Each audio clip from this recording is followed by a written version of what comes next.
So if the best camera is the one you have on you, just how good is the camera on the iPhone 17 Pro? I took the iPhone 17 Pro around London to put it through its paces with some real street photography, see how the camera performs, whether you need to consider upgrading if you're interested on the camera on these phones, to talk about what the iPhone camera is great for, but also what it's maybe not so good at. All of the photos that you're seeing in this video were shot using Apple ProRAW. We're going to talk about all the lenses on this phone from ultra-wide through to the new 200mm telephoto, and I've updated my film emulation presets Fake Film Club to work on shots taken with the iPhone. So if there's an image edited using FFC, I will show it before and after so you can always see what the actual iPhone shot looks like pre-edit. Alright, so let's talk about the lenses on the iPhone. You're sticking with a kind of normal focal length range. You have an ultra-wide, roughly 13mm focal length. Then you have a main lens. This is going to be the best quality lens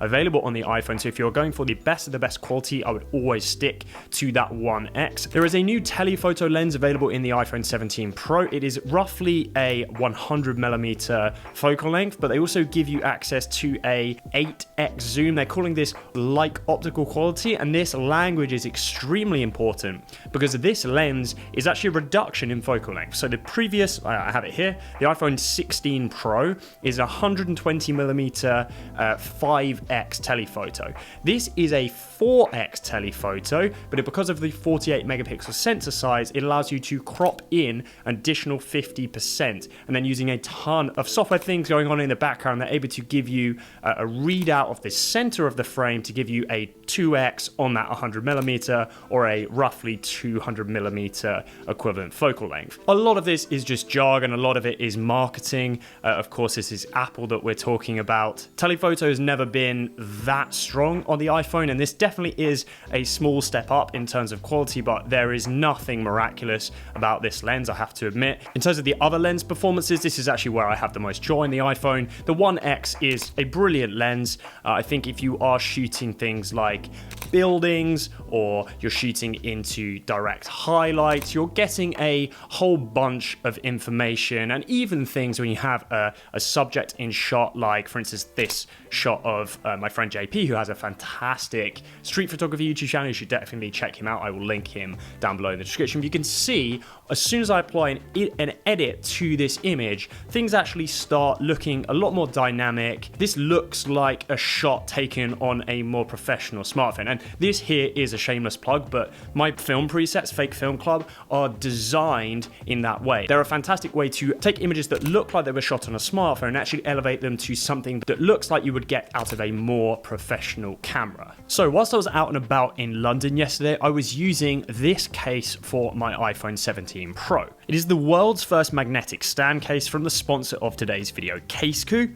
and it's a case that goes perfectly with the new iPhone 17 line. For one, as you can see, it matches the iPhone 17's colorway perfectly. So I have the new orange iPhone here, which I absolutely love, and the orange titanium color of this case perfectly pops. And obviously on this channel, we're concerned with cameras. Because of the design of these smartphones now, iPhone cameras really get bumped and scratched because they protrude off the back of the phone. The protection of this case from HEIC is the perfect way to combat that. They have this, it's called the D cover, and as you can see, it's semi-covered, meaning it's not going to obstruct your camera view, but it gives you more protection than other cases which leave the entire back section open. And my personal favorite feature is the Magic Stand 360. It is a rotatable stand on the back of the phone that is also MagSafe compatible. I use these all the time. It's so convenient. You don't need to prop your phone up. You can just whack the stand out. So on the new iPhone, we have Center Stage, which automatically adapts your framing for your images. Using the 360 stand on the case, I'm able to actually get more creative angles. I don't have to prop my phone up in really weird, awkward angles. The stand just works every time. So if you are picking up the new iPhone, you can check out HEIC using the link in the description. They're having a 15% off limited time sale on Amazon right now using the link down below. Thanks to them for sponsoring this video. And let's get back to the photography. If you are trying to achieve the best photos possible shot on an iPhone, and there are a really important distinction here because there's multiple ways ways of shooting with a phone. The default, and this is the way that I would say probably 97% of people are going to shoot using their iPhone, is to just shoot using the standard HEIC mode. Most people won't even know what a HEIC is, but it stands for High Efficiency Image Codec. It's basically the JPEG version of smartphone photos. These photos are absolutely fine and will perform decently, but for the most part, this is not what you're going to want to shoot if you are trying to take the best images possible. I would thoroughly recommend you always shoot in Apple ProRAW, the RAW version of shooting on an iPhone. And so this is a good time to jump over to Adobe Lightroom and have a play with some of those images shot in ProRAW. Okay, so we're in Adobe Lightroom and we have 3 photos that I'm going to show you, and we're just going to go through a very quick edit process on the 3 of them. So the first one, classic of Tower Bridge. So this is an ultra wide shot, so you're going to experience probably a little bit less dynamic range than you would get access to on the main 1x sensor. So obviously we could edit this from scratch if we wanted to, but like I said, you've probably seen that I have these presets, and what I'm actually going to do is choose a look and a color that I like and then dial in the exposure. So I'm going to choose Velvia 100 for this, but it's a little bit too intense, so I'm going to dial it back just a little bit, and I'm also going to mainly adjust the exposure. So I think a little bit more contrast in here, keep hitting the before and after, and I think that is starting to look pretty good. I'm going to give the image a little bit of rotation as well, just so Tower Bridge is a little bit more centered just on the left hand side of the frame there. Obviously you're not going to be able to get it fully perfect, but there we go. That's a very quick edit of that image just to make it look a little bit essentially less smartphone-y. Here's an example of one, obviously a higher dynamic range situation. First of all, I just want to show you how much information is in these files. So you can see that that's the kind of, this is the straight out of camera RAW. This is a main 1x lens, so the main kind of 24 megapixel. And you can see that if we actually boot this up, you can see how much information is available in the shadow areas. Like really, really nice. And also actually, if we just do that in the ultra wide, let's reset this, pop up here, you can see how much shadow information is in these images. So there really are a ton of information for you to play with. With this one, I want to play on the contrast really. So I'm going to do the same thing. I'm going to find a color that I like, a color profile and film kind of look. I'm going to go with Cine Still 400D. I want to kind of play into the sunlight here.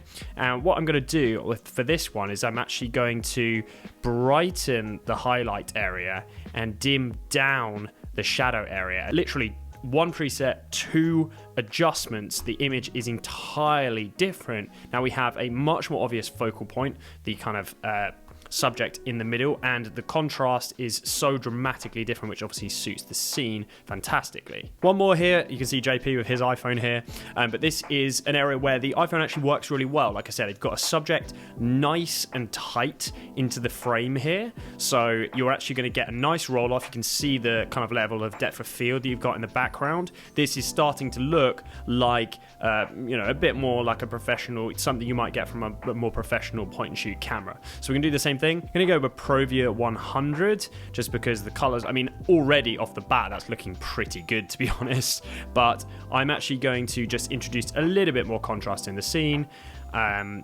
highlights just a bit higher, and I'm going to bring kind of overall exposure level down. That one's a really, really quick edit. All you're doing is adding in a little bit more color. A lot of what I do when I'm editing smartphone images is you're basically undoing a lot of the automatic processing that they are using for their sensors. So you can see that the kind of whole scene is more exposed than I actually want it to be. I'm losing a lot of the data in the edit. We're actually losing some of the highlight information. We're kind of losing some of the shadow information. You're bringing down some of the shadow information.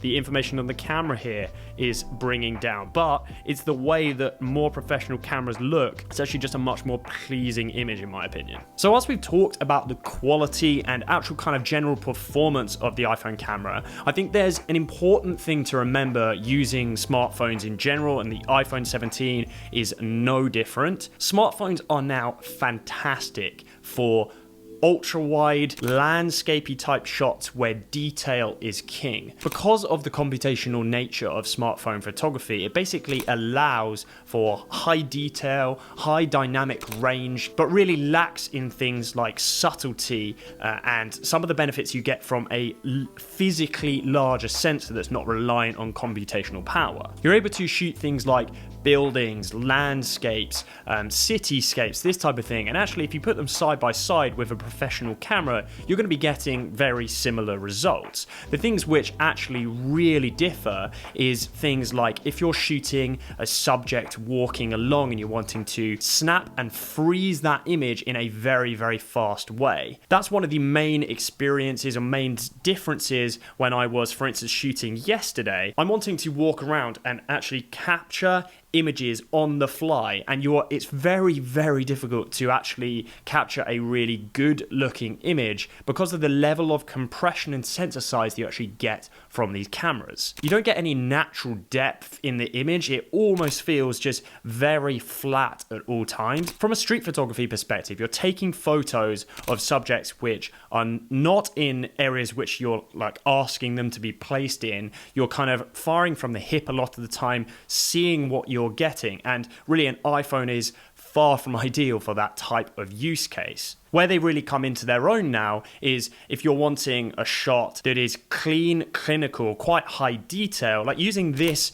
example here. This is a classic iPhone shot. You're actually getting a really nice kind of like shallow depth of field in the background here. Focus on the phone is nice and crisp, but I'm intentionally taking a photo of JP and the iPhone here. Things are very intentional and framed up. This is just something you wouldn't get in a street scenario. And that's another thing worth thinking about. It's almost like the photography experience, the experience of taking the images. And when you compare it with a traditional camera, this is a Fuji X100VI. It's one of my favorite cameras that I've ever owned. It's a beautiful photography experience. You can kind of walk around like this, just firing away. People don't even notice you're taking photos.